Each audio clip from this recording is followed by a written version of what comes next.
Hello.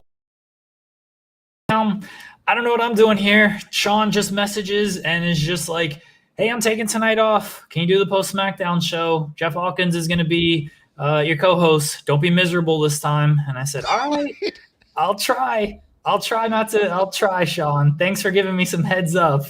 I appreciate that. Jeff, how are you? He gave you the miserable note. Now, look, there's some receipts to be paid here. First of all, I came to the party to get naughty. Rest in peace, Shock G of Digital Underground. Look, this is a man right here. Oh my God, This is that Sean Ross scared Sapp. me. He is going to a toy store to fight an 8-year-old over a doll, is what he's doing. He's not visiting friends. Someone sassed him on Twitter, and he's on his way to a toy store to smack around an 8-year-old for a rare Kurt Hawkins figure somewhere. He doesn't have any friends. What friends does he have to visit? Friends. Come on now. Does a man like that have Nonsense. friends, or does he just have convenient people? I mean, the trail of dead of Fightful is long and Nonsense to think this man actually has friends. Get out of here. We're here to talk about SmackDown, and we have the super chats rolling. Guys, send your super chats in. Get your question, comment, statement read on air. It's very helpful to us. It helps pay me. Helps pay Jeff, I hope. I hope you're getting something from this. Don't do this for free. I do.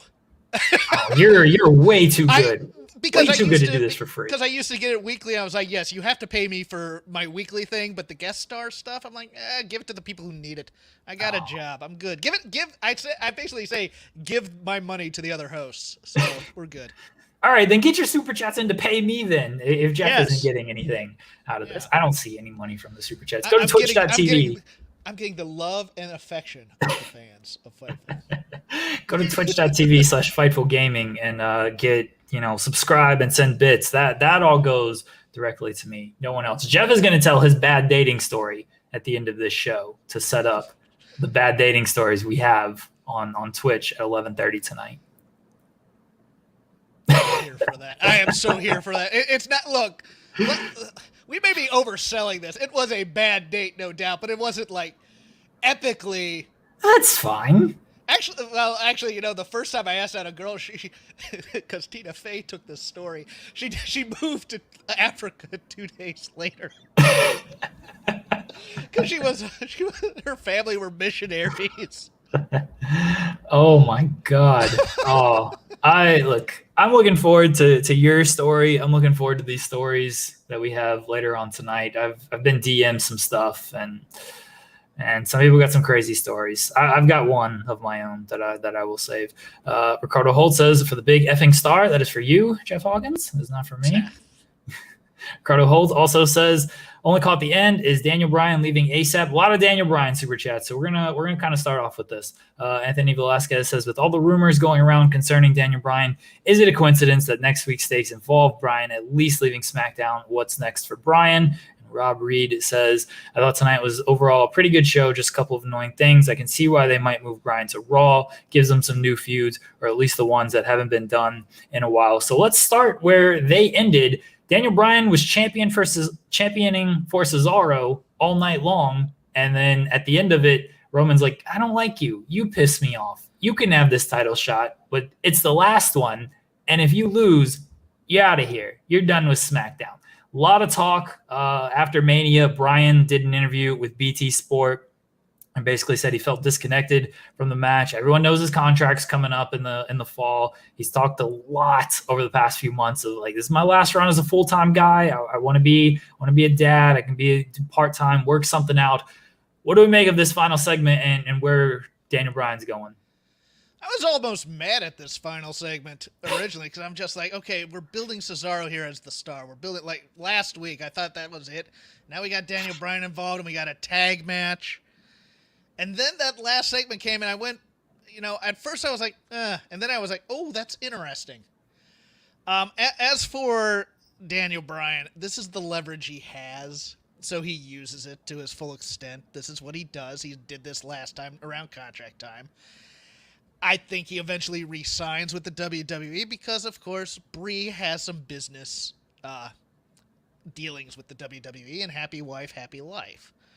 I think going to a different show would be very interesting. I think, look, Raw is, of course, on the table. I think the interesting choice here would be NXT to give them a boost on their new night.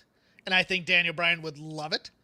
I think they'd give him a lot of free reign to do what he wanted there. But, who knows? Basically, right now, this is being used as quote-unquote story to sow division between Cesaro and Daniel Bryan and what have you, just much like they did with Edge. Can they coexist? Can Bryan and Cesaro coexist? If Cesaro cost Daniel Bryan the title, I'll laugh. Because I just go, of course that's what they did. Womp womp. But yeah, it was a nice it was a surprising bait and switch. It was a interesting bait and switch, and we'll see what they do. There's a lot of fun things they can do, and remember, they didn't do a lot of the fun things they could have done with Punk when he said he was going to leave the Fed with the belt. So you could have Daniel Bryan show up on either of the other two shows, maybe 205. I wouldn't do that though. God, are you dumb?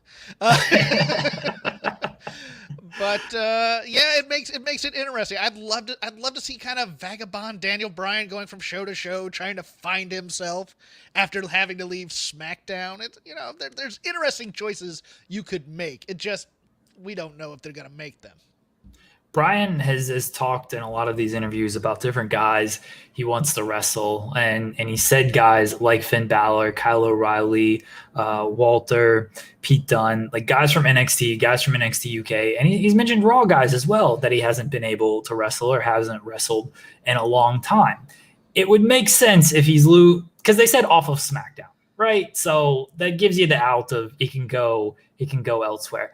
I think Bryan wants a nice little run here before he does kind of wrap up a full-time gig.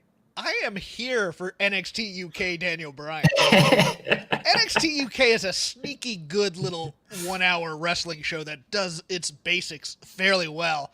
I am here for Walter versus Daniel Bryan. Oh, yes. Every day and twice on Sunday. I'm here for some of the lower tier matches he could have in there with, Tyler Bate, Trent Seven, A-Kid. That's a sneaky good little move if they ever wanted to make that. It's a little too beneath Daniel Bryan's status. Don't get me wrong, but in the NXT universe, quote unquote, with the different territories, I would love an NXT Daniel Bryan run.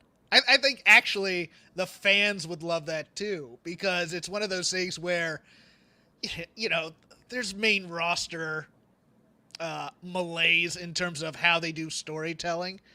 And while it's not exactly perfect down in NXT, especially now with 2 hours, and especially with just some of the more sports entertainment-y things that they've done of late, but at its heart, at the top of the card, they do like having the strong wrestling programs. And if people come back and at that first takeover, you have Daniel Bryan on it, that thing sells out instantly. If you're just doing Daniel Bryan dream matches, just let him go on a run. At this point, I don't know how much he cares. Ciampa, Daniel Bryan, Finn Balor, which has happened, but hey, in an NXT ring, as opposed to the wondrous storytelling of the main roster, Walter, Tommaso Ciampa, any of the Undisputed Era, Kushida, there's a good one. Says Kushida. God, yes. Yep. Yeah, sure. Yeah, just let Daniel Bryan just have these matches that he wants to do. Stellar Justin Lopez says, is Daniel Bryan still on creative? I think he has some influence over sort of what he does.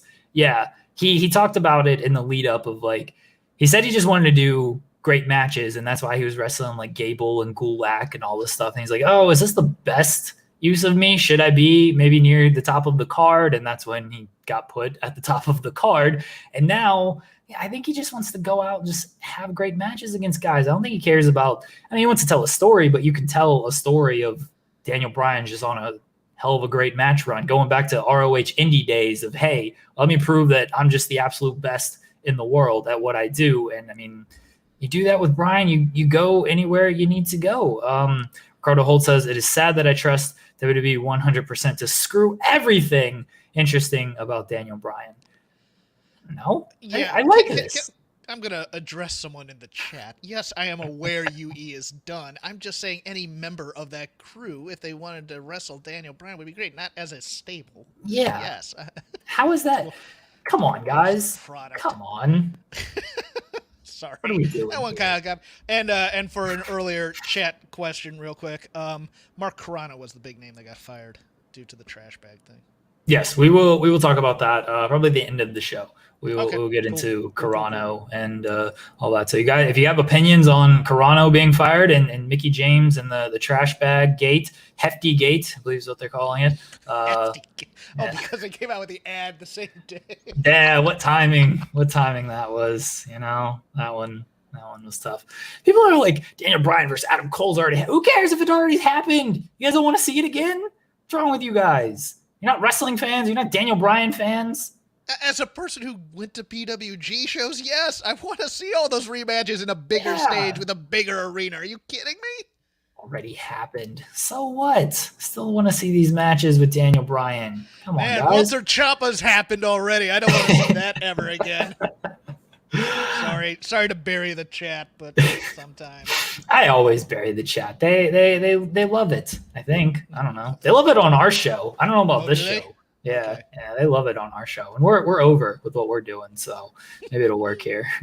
The show did start with a very long tag team match, preceded by a promo of Cesaro gets interrupted, Seth Rollins interrupts him, Jey Uso comes out, Bryan comes out, Roman comes out. I did like Roman. You guys are losers. You guys are main event losers. Main event losers made me laugh. I gotta admit that. You're losers. I mean, look, you're main event losers, but you're still losers. That is a backhanded compliments are still compliments, but still, that was phenomenal.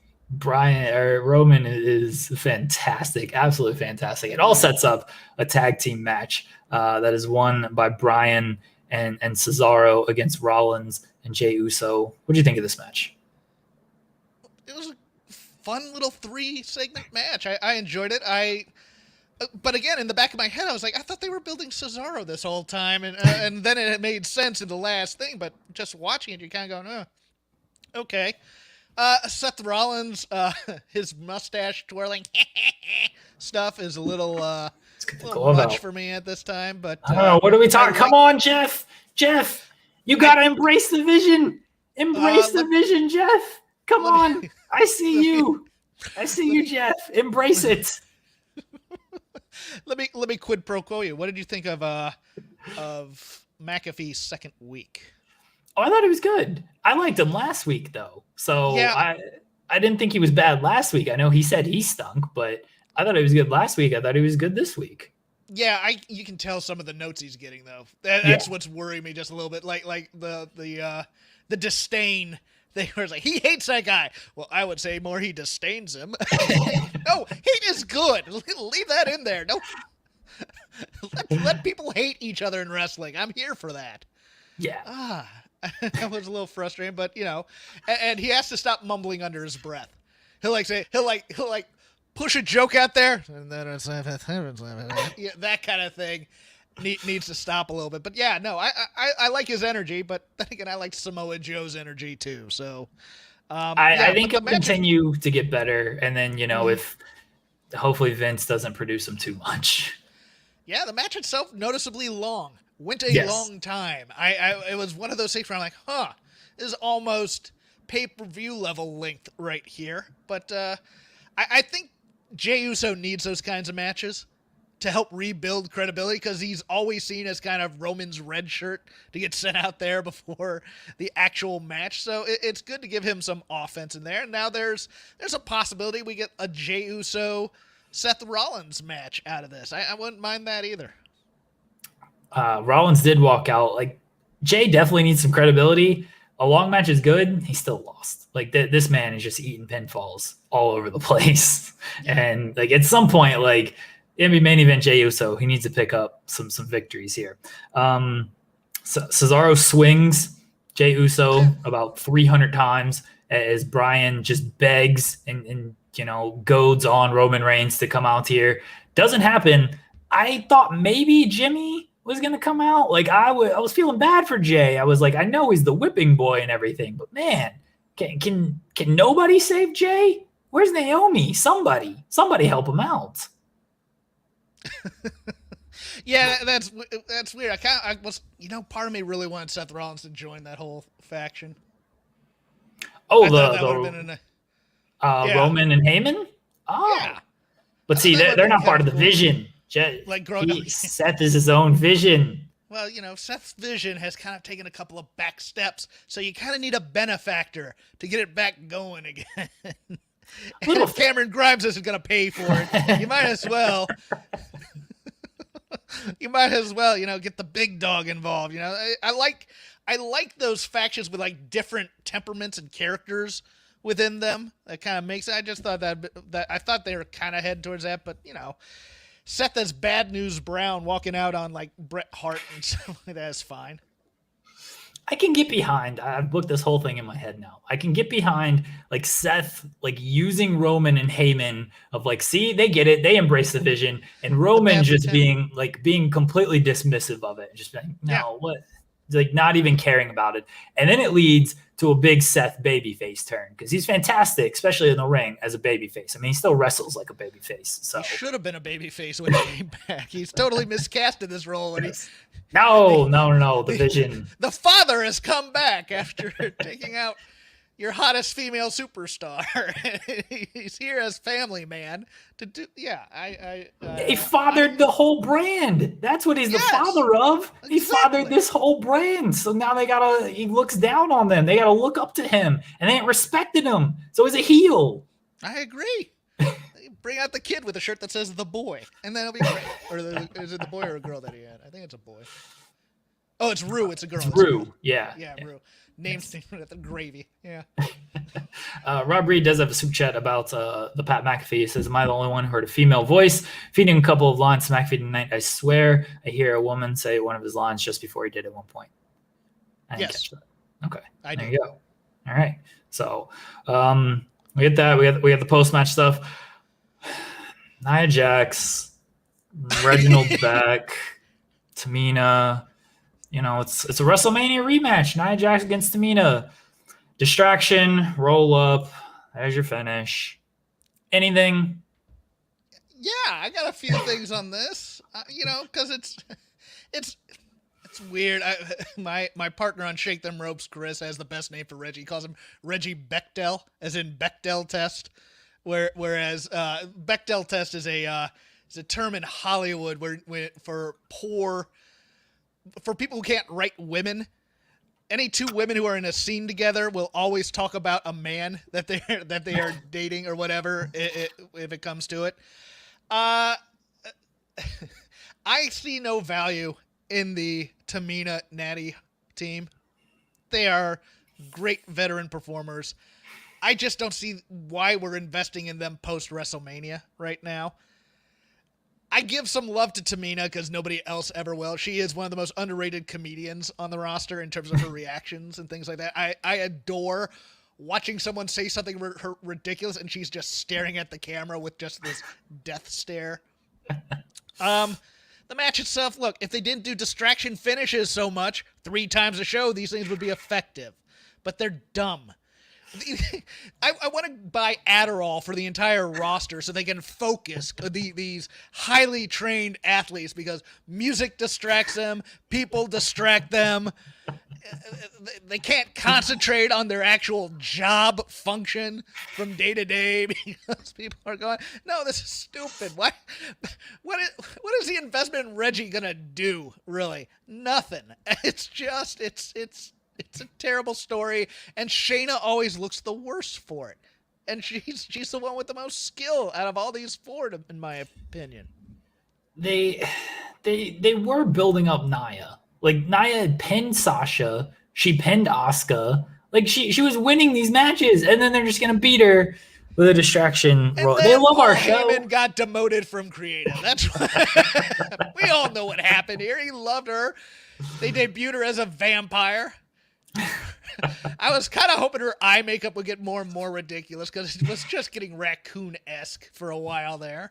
They're going But, straight yeah, Ronda Rousey with the look, eye makeup. Shayna Baszler's story is that she doesn't know the rules of professional wrestling. I've told you this before. She's an MMA fighter who doesn't understand these weird and wacky rules of this professional wrestling profession. But get the breakup going and have Shayna choke out Nia already. Let's do this. I don't think Nia's gonna hit her with the leg drop. Her and Reginald are gonna have the Macho Man Liz moment, and that's gonna be that. The problem also is that Natty and Tamina, out of all the teams in that gauntlet, are the least interesting to put the titles on. You put the titles on any of the newer teams, the Lana Naomi's, the I have a derogatory name for them, but I won't use it here. The Mandy Rose and Dana Brooke team. Even the late great Billie Kay and Carmella. Or the Riot Squad, which was supposed to be built up as an actual team in this division. You have different stories here and things like there's no story here between Natty and Tamina to fight Nia and Nia. Tamina and Nia is the story. WrestleMania. Grizzled old veterans. This is the story. Rock Hogan, Andre Hogan, Rock Austin. That's Tamina and Nia. First of all, they love Tamina and Natalya. Yes. They love them. Yes, they love those stare downs. They love the look. They love two things, and they're both involved in this story. They love the bigger woman, smaller guy dynamic because they're doing that on NXT UK as well with Piper Niven and Jack Stars. They love that. They love look how humiliating it is, the small guy and the bigger woman. Ha ha ha. And they like the stare downs between tall women. Those are the two things in the women's division that they love. They do. I appreciate that they plugged our show with the distraction finish. Thank you guys. Kevin Owens is backstage. He's getting his Intercontinental title shot. Big E is like, I think it should be my shot. Big E's just got to wait a week. Deal with it, Big E. It'll be all right. Intercontinental title match. Apollo Crews, Kevin Owens. Sami Zayn came out on commentary. We got another distraction roll-up finish it. But Commander Aziz debuted his finishing move. Who could possibly care? Who could care? We have, well, I don't know if we have it on the other show because AJ and Omos haven't shown up since they won the tag team titles there, but we have the same story going on here with Apollo and Commander Aziz / Baba Tunde / Daba Kato / Yabba Dabba Doo / whatever they're going to call him next week probably because it's Commander Aziz. Although I will give, I like, he has that WWE big expression type thing because and then puts the thumb in the guy's throat and whatever. He ripped the guy's dick off. He ripped the guy's dick off on Raw Underground. He should be wearing it as a necklace. You see this? This is a man's penis. He just.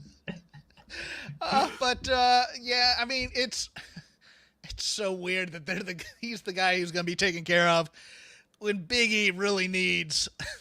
Big E needs some help. He came off as a total jerk here with Kevin Owens, who is already a bit of a jerk babyface because that's his character, is he doesn't care, and that's why he's cool when people like him. Stone Cold Kevin Owens. Sami Zayn is gonna be there to dance, which is fine. I liked the match. I like Apollo as champ. The Aziz thing, I think it was a little heavy for week 2 of him on here. I think you only needed the one segment. Let's keep it going. You didn't need the second segment with him backstage. Although now it establishes he's a crappy bodyguard. Yeah, where was he? We're already building the split. Week 2, we've decided. This doesn't have any more legs, guys. We gotta split this act up right now. Rob says Commander Uzmanga. Because of Commander Aziz's finisher there with the Samoan spike on there. Spike. What other moves could he have had that we would just go, A heart punch? Maybe that. Heart punch would be the claw. Claw is always a good one. I wouldn't mind giving Anthony a go-go the heart punch though. That would have been at least interesting. People would freak out over that one. The Cobra Clutch, whatever the atomic noogie as they used to call it when Sergeant Slaughter did it. That way. Like another distraction finish. Like yeah. What are we doing? What are we doing with this stuff? Distraction finishes are fine once every 3 weeks. We get 4 on every show. Yes. Every week. That's how they book everything because they think that, oh, this will protect the loser. Like, no, everybody just looks like a geek. Everybody looks stupid. Everybody looks I like your Adderall idea. I think that this should be a character on the show. Like he's just backstage. He's just backstage and he's just like passing out. Like, hey, seems like you're losing focus out there with these distraction finishes.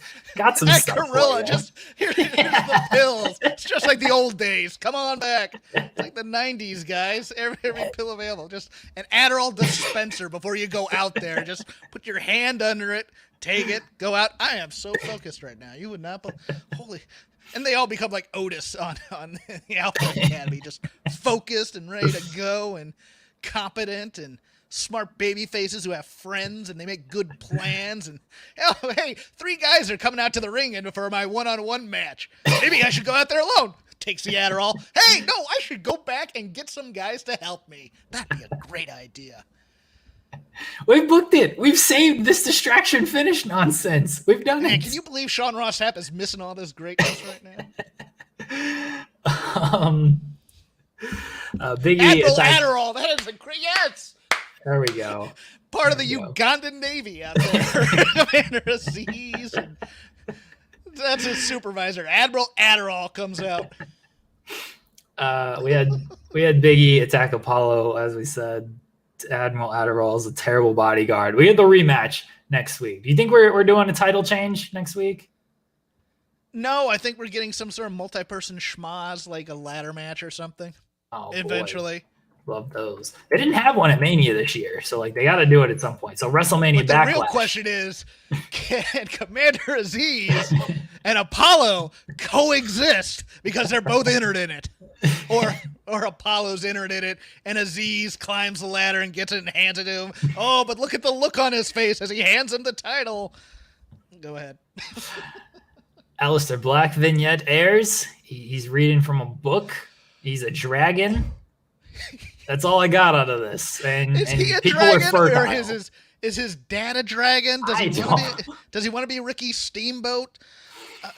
It's his gimmick like Sean O'Hare with daddy issues? Is it what? They're towing the line with the Satanism. I get this. I get that. It just. And somebody fell in love with that animation they did. I forgot what other vignette there was with this same illustrator, but they fell in love with it. I like Alistair Black a lot. I thought his delivery was kind of a little wink, wink, nudge, nudge. Because I think they want to take the edge off the darkness, but still keep him a dark character, kind of like Bray Wyatt a little bit in the early days. Yeah, it worked out real well for Bray. Look, he has to prove he's entertaining on television, Jeremy. But it feels very Sean O'Hare, if you remember that one, where he was basically kind of playing the devil or an agent of the devil. It feels, although I made a bad comparison. I said it was Sean O'Hare, and I thought it like meets, I wanted to say right to censor or something like that. It's one of those. I'm into the occult, but I'm also a moralist about weak people and stuff. It's like it's almost a James Mitchell type of character in a way. Nerd Guru sends super chat for Alex to destroy this show. Sign up Fightful Select. Alex will have sour grapes. We're destroying it. I like Alistair Black.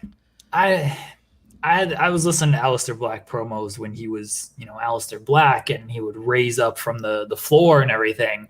And he would explain this of like, my character comes from the other world, and he's raising up from a black abyss, a black hole, and he enters a portal into the world of wrestling. None of this is explained on television, by the way. These are the interviews he's doing with the media trying to explain what his character is. Look, and sometimes you just got to rein these guys in on stuff and be like, we don't need to go that far on some of this stuff. All right. I'm very scared of what this is. He needs a doll, pal. Get him a ventriloquist dummy named Rocco. Put it in there. I'm very scared of what this is going to turn into. Cyclops Better Wolverine says, we stuck in that room for a year again. Probably. Why isn't anybody knocking? Well, because you read from that book. That's why. No, it's not story time. Go to the library for that crap. This is how you get Scarlet and Karrion Kross on the main roster. He opens the book one week and the fireball shoots him in the face, and Karrion Kross is just magically there. There we go. Fall, pray, pray, pray. Yeah, sure. It's just... They gotta have this one like supernatural spooky character on every show, and it's like, why do you have to do this? Yeah, it's like, does magic work in wrestling? Yeah, and if it's so, why not just do basic magic? Sawing a woman in half, rabbit out of the hat. Like what was it? The USWA guy did that crappy gimmick for a couple weeks back in the 90s. I'm old. I remember these things. I remember they tried a magician. They tried a magician in the WWE when they're doing all those when they're doing all the weird jobs. Like they had the Goon. They had no disrespect to the Goon. We're not slandering BCW legend Irwin. the Goon. I love Bill Irwin. Don't. We want to talk about Bill Irwin for the next half hour instead of SmackDown. Yeah. We can lose everybody. We can just wreck this show with the Irwin brothers in world class because Jurassic Hawkins is here. This thing. Well, put on the glasses to make him look smart. Okay. I like the look. I like the thing. It's just. My dad was a dragon, and he took me to these in the woods to find the Slender Man or something. It's just like, okay, you kind of want to go on this journey, but I'm also deathly afraid that Dragon Lady from NXT is going to show up, and like she's going to be the connective tissue amongst all this. Karen Q, and I forget the name that they gave her on NXT. What? Tian Shaw, right? Tian Shaw, thank you. And yes, and we're gonna have Xia Li come out. It's like, okay, although that'd be kind of cool. I gotta be honest with you. Maybe Slapjack's the dragon since he's on this thing now. They're not doing any of this, man. They saw the Undertaker. They're like, this character worked for 30 years. Like, we ought to be able to hit on one of these characters, right? One of these characters has to work. Let's workshop this on air. I'm sorry, I'm rambling and going all over the place for the chat, but I don't care. We're just having fun and being loosey-goosey tonight. Yeah, we're having fun, Moggle. Street Profits.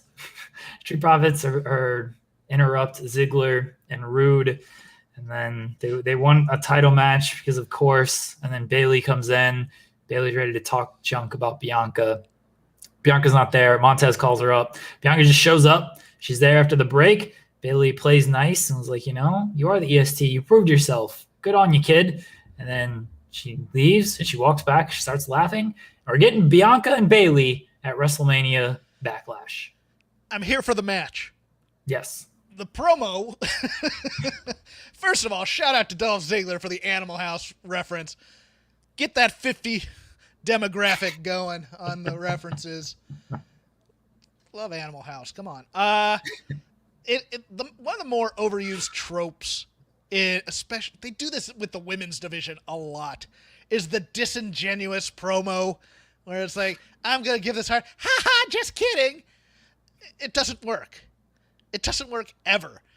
She should have said, hey, congrats, kid, but you suck. I mean, it would have been shorter than the beat where you go, was she serious about that? I would have much rather, as a heel, she mind screws her with the serious promo and says, no, you were great, and then just walks away. And then we're all left going, what was that?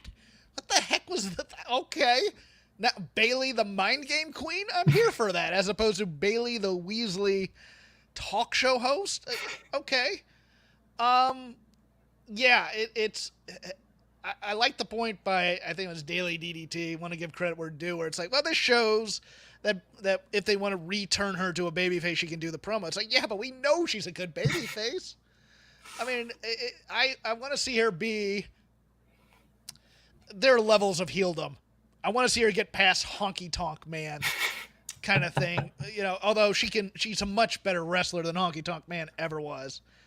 But this is them, and I know they like her in the company because of, post heel turn, because of her. You can fit her in anywhere, and she'll make the program great. They love her for that. The talk show host thing, though, to me is always kind of death, because it's always, it's that Vince McMahon dreamed of being Johnny Carson. As far back as Tuesday Night Titans and Bobby the Brain Heenan's talk show and everybody's talk show ever since.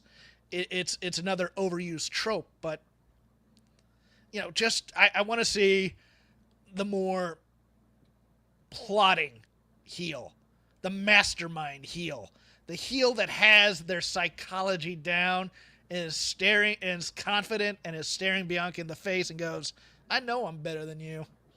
Good job, kid. See what you got now. That kind of thing. And I thought that kind of could have done it if she had just cut with the genuine promo and Bianca said, what? Because that was great, too. The whole setup for this promo was great until she came, it's like, ah, damn it. I love you, Aunt Pam, but that killed it for me.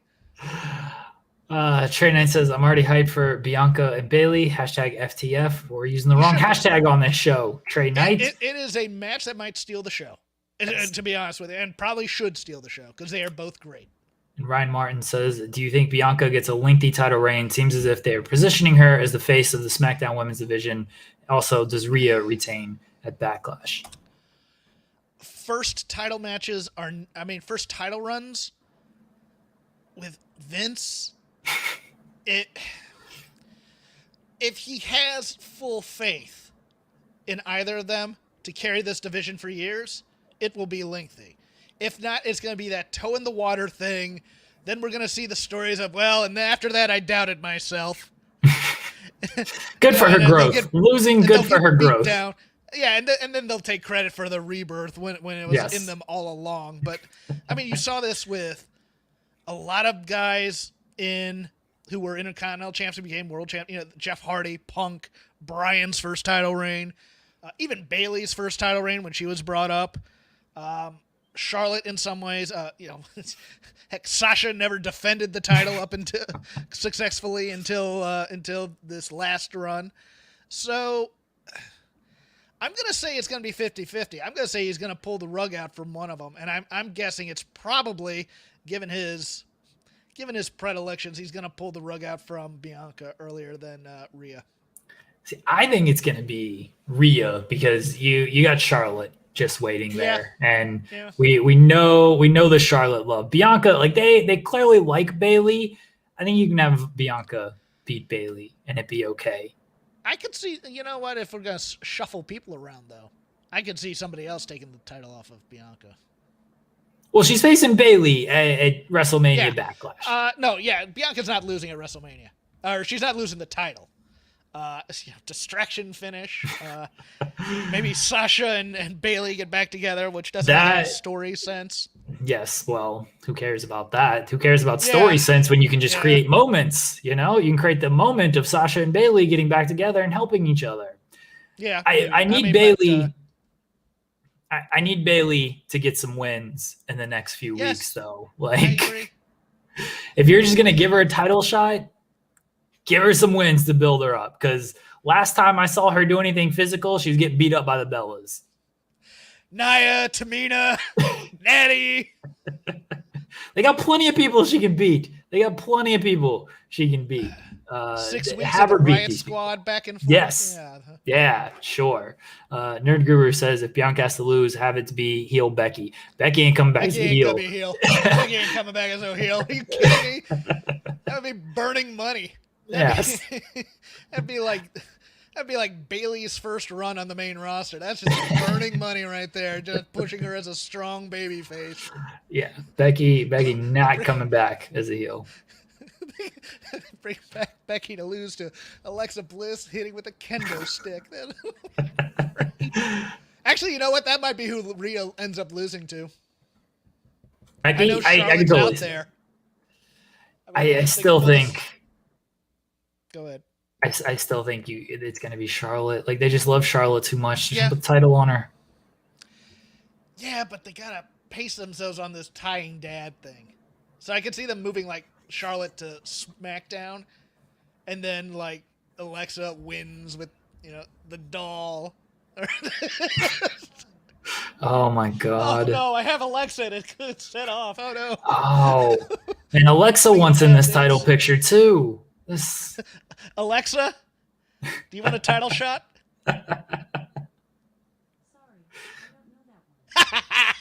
What was the reply? Sorry, I don't know that one. Fair. We had Ray and Dominic against Alpha Academy for, I feel like, the millionth time this year. No, this is a fresh matchup. What are you talking about? Since February 19th, it is the fourth just 2-on-2 match between them. Doesn't count the 8-man tags they've been in, doesn't count the fatal 4-way stuff. It just, since February 19th, it's the fourth 2-on-2 match between these two teams. What's the story we're telling with this, guys? That's all I want. Is Dominic learning something and getting better? Is Otis becoming more and more vicious to the point where Chad can't handle him?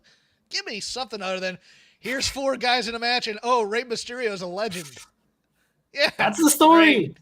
That's the story. I've never seen Rey Mysterio look better. Pat McAfee said that tonight. I'm like, dude, I think you're entertaining, but stay off the weed, Jack. It's not. I've never seen Rey Mysterio look better. He's in great shape. I mean, maybe that's what he meant. Like, physically, he looks great. I'm trying to cover for my guy Pat. Stare at you cynically, evil eye right here. Trying to cover for my guy Pat here. I love Pat. Pat's one of my favorite guys on the stick. This was just a bridge too far. This is like me saying I'm a sex symbol. Ain't no way I'm gonna believe that. Come on, you can be a sex symbol, Jeff Hawkins. In certain countries, yes. There you go. So, in certain countries, Ray's never looked better. But they don't have taste where I'd be a sex symbol, so continue. I just have a good credit rating. Ladies, 800. I have an over 800 credit rating. Come get some. Ray and Dominic win. They're building momentum or something. I don't know. Who cares? No, because all 4 of these teams have beat each other and beat each other and beat each other. None of them have a real personality other than me. I like the Dirty Dogs, though. I love them as a team. I just wish they'd kind of give those more grizzled, hardened interviews, where it's just like, what, we've been around a long time. Yeah. Yeah. Instead, they're doing movie quotes and stuff. And, each of these teams has interesting components about them, and they never do anything with them. Like what was the last piece of character development in the Street Profits other than, hey, did you know Montez is married to Bianca? That's it, man. They want the smoke. Every week. They want the smoke, Jeff. People want to see the hits, so they're going to come out. Cups are going to fall. They're going to dance. Montez is going to get beat up for a while. Angelo's getting the hot tag. Big splash. Go home. You know what I like about the Street Profits, Jeff Hawkins? They bring the swag like nobody can. They don't mean to brag about it, but they bring the swag. That's what I love about the Street Profits. The cup again. That was at least an interesting choice. Throwing Mickey's in the invisible cup. The Adderall. We need the Adderall in the cup. The Adderall. There you go. Yes. The Adderall in the cup. It's a great idea, Jeremy. This is why you're gonna have the pencil someday. I'm hanging a banner for being best booker on Thursday. Trust me. Sorry. George Barfield says $500 or 500. Man, can we get $500? Come on, George. 5? Add some extra zeros to this. $5 for Jeff Hawkins. It's Albania. $5 will go a long way. Romania. Yeah, some part of the Czech Republic, maybe. I'm a damn dreamboat. I'm a Czech 10 compared to. Ryan Martin says, based on that's SmackDown, everybody. All right, we talked about the main event segment first. That's SmackDown. It happened. Next week they're setting up some big stuff with the Intercontinental title and Reigns and Bryan. So next week they're stacking that show. Did you hear the temerity of them to say that they were proud of having the most women's matches ever at this WrestleMania? and not having our girl Aunt Pam on there because Becky wasn't ready yet. That's shameful. People should be ashamed of yourselves. Ryan Martin says, based on some of the stories that have come out about Carrano already, it seems like they made the right decision. Seems like they're cleaning house. So Mark Carrano got fired yesterday. Mark Carrano, he's known for being on Total Divas, and I think that's really all he's known for. And he got fired because Mickie James posted the trash bag photo, which is apparently not uncommon. Seems like they've been doing this for years, and Carrano took the brunt of it yesterday, Jeff. As a person who has witnessed firings in high-powered types of industries, I didn't take that much offense to it. I get that the optics were bad. The optics are terrible of putting your stuff in a trash bag. Yes. I worked in big law for a number of years. Let's put it this way. Support staff is seen as overhead in big law. And there'd just be days, oh, by the way, half the accounting department's getting canned today. And what you do is they get marched to an office. They're told, take your keys and your wallet with you. Don't bring anything else. And your key card. Come to the office. You're not going to be able to come back to your desk.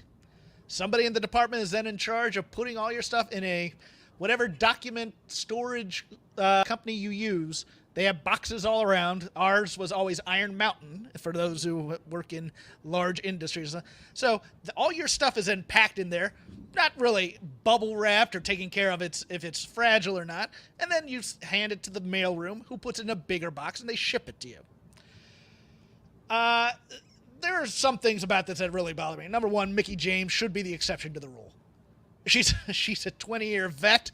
She should be able to come in and pick up her stuff and say goodbye to the people that she's mentored all this time and who looked up to her.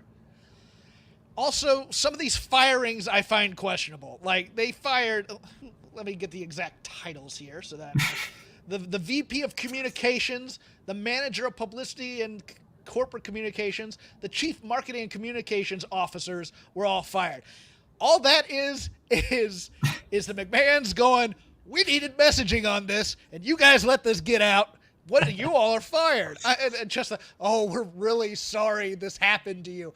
Dude, look, I can accept if you say, hey, we are a company that doesn't exactly have a lot of packing supplies around, although they move around from week to week, so that's got unbelievable. But, hey, if the trash bag is the most accessible thing you have, I understand that.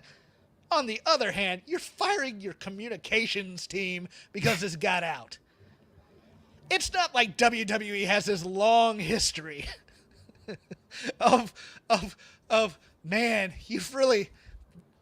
Guys, we need to have a clap out for somebody who's leaving the industry right now. Oh, yeah. Oh, your years of service here were so great, everybody. Give them a round of... No.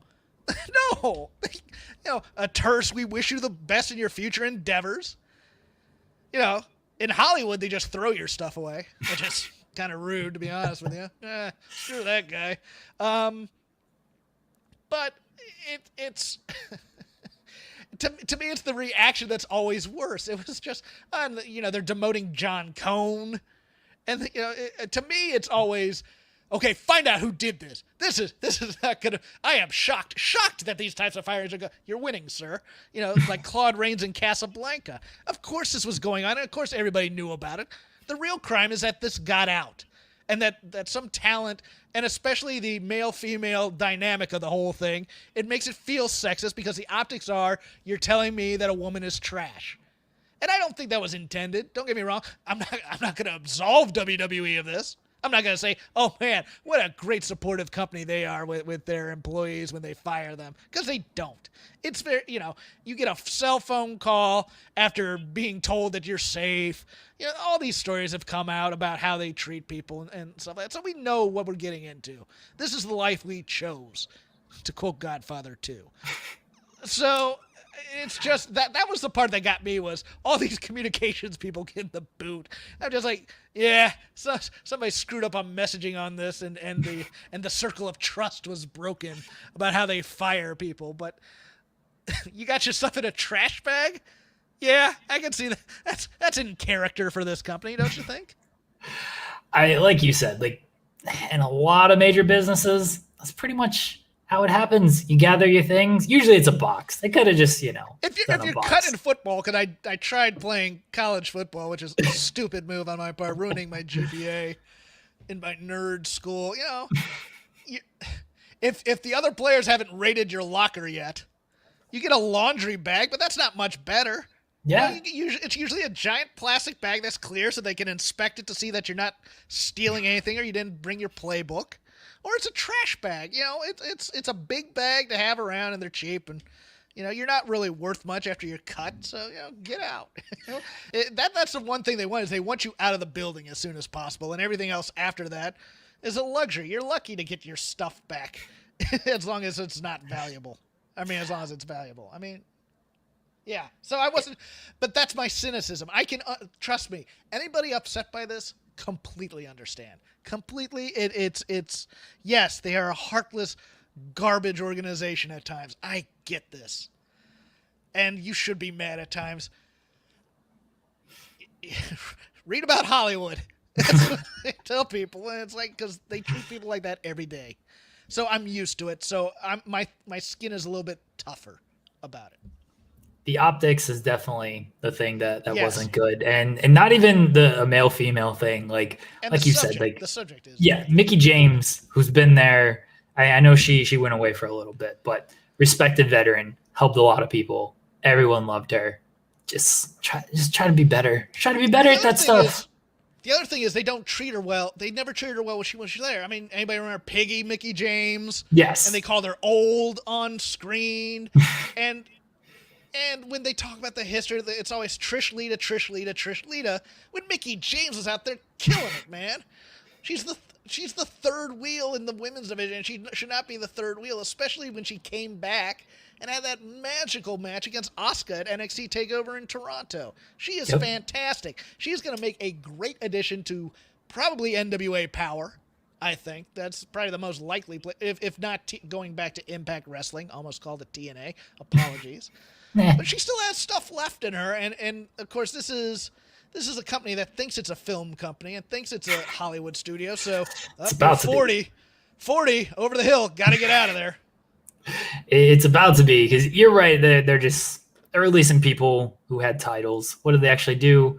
I don't know. Like John Cone just got his position back. Apparently Carano wasn't even like John Laurinaitis was doing most of his stuff Cone anyway. had two jobs. He has the on-screen job and the behind-the-scenes job. Did you get the behind-the-scenes job back? He apparently got that back. So that's even more of a mind screw. Hey, sorry about firing you there.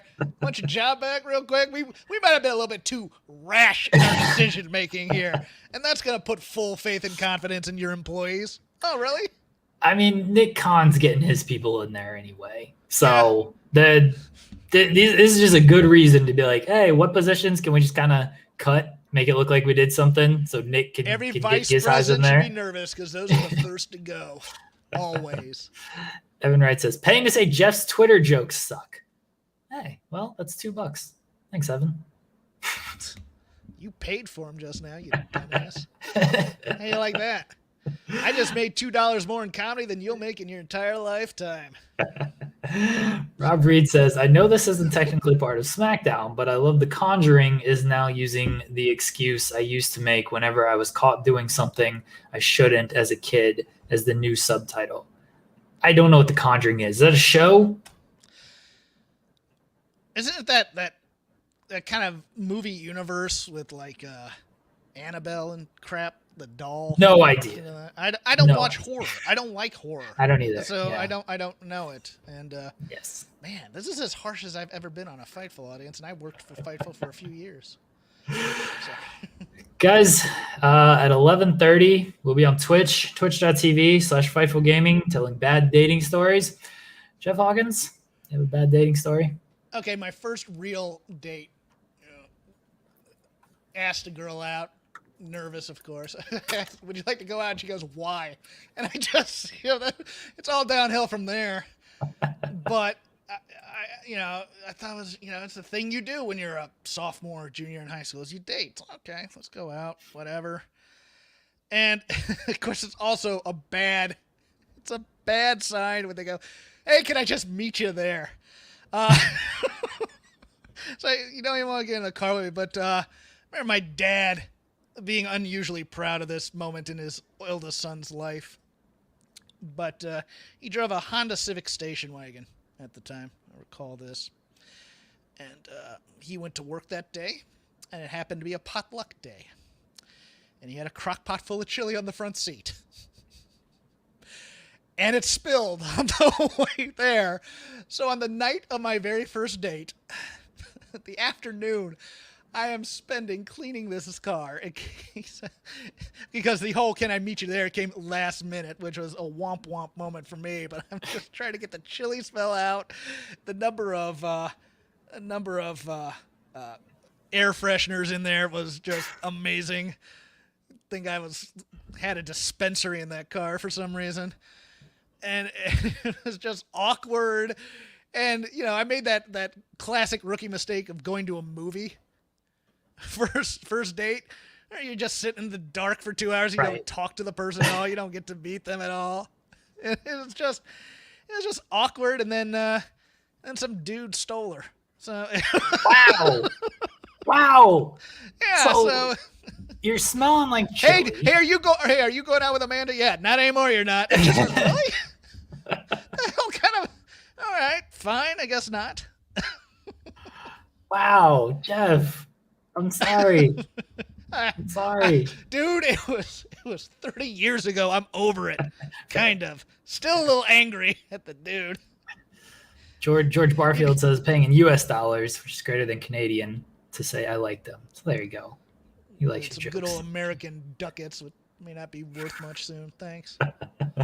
Guys, if you have bad dating stories, join us on Twitch in less than 30 minutes. Myron Kid says penthouse forum. It's gonna be a penthouse forum where people are making up stuff. That's fine. Look, we don't care if it's real or not. We're not going to check this stuff out. People working the bad first date story and the "can you top this?" That's fine. Whatever gives us some good material. We don't care if it's real. Okay, fine. I'll take that. Go for it. Yeah, movie first date. That one's tough. You don't learn anything movie first date. You just sit there, you watch the movie. And that was nice. It's like, and the parents are all like, "How was it?" It's like, I don't know. Went and watched the movie. Got cock blocked. How you doing? Oh my god. The friend date is the worst, where you have like the group date, so you be comfortable with each other. Yeah. And then eventually everybody kind of, oh man, hey, it's Jeff's date. Let's give him some alone time. And then there's that third guy who goes, "No, I'm staying here to watch this movie." Like, what the fuck you doing, dude? Oh man. Join us on twitch.tv/Fightful Gaming. Jeff, let the people know where they can find you at. Well, if you like my Twitter jokes, no Canadians allowed anymore, except maybe Joel. You can follow me at Joel's the first one banned. Love him. You can follow me at CrapGame13. My show is Shake Them Ropes, all one word, at Shake Them Ropes. Part of the Voices of Wrestling Network, where I will recycle at least half of this material for that, because I'm about to tape it right after this show, and it'll be fresh in my mind. But, yeah, come give us a listen, and then occasionally I pop in here when Sean Ross Sapp wants to go smack around second graders for wrestling dolls, and pretend like he's a journalist. He's just making all that stuff up. No. I don't even think he pretends that he's a journalist. I think he just says, like, I'm just a troll. He has a hat with press on it, like an old-timey movie, and he goes, "I'm a journalist now." It's like, all right, no, but I am a Fightful Select member. If you are not, join up. It's worth it. There you go. Sign up to Fightful Select. You guys know where to find me. I'm in the gym every day getting shots up. We're on Twitch, twitch.tv/Fightful Gaming. Write them headlines, baby. Writing all of these headlines. I'm sick of writing. That's why I'm going to tell bad dating stories for 2 hours tonight. Guys, we appreciate it. Jeff, thank you. Thanks for the super chats, everybody. Thanks for the support. We'll be back on. We have a UFC watch along tomorrow that you guys can check out. We'll be back on Sunday after Impact Rebellion. That's Sean, Denise, Steven Jensen on that. We will have a Impact watch along on Twitch as well. We're also doing Impact Lockdown or TNA Lockdown 2008 watch along on Twitch tomorrow. A lot of material stuff. A lot of stuff going on, guys. A lot of stuff. Appreciate you guys. We'll talk to y'all after a while.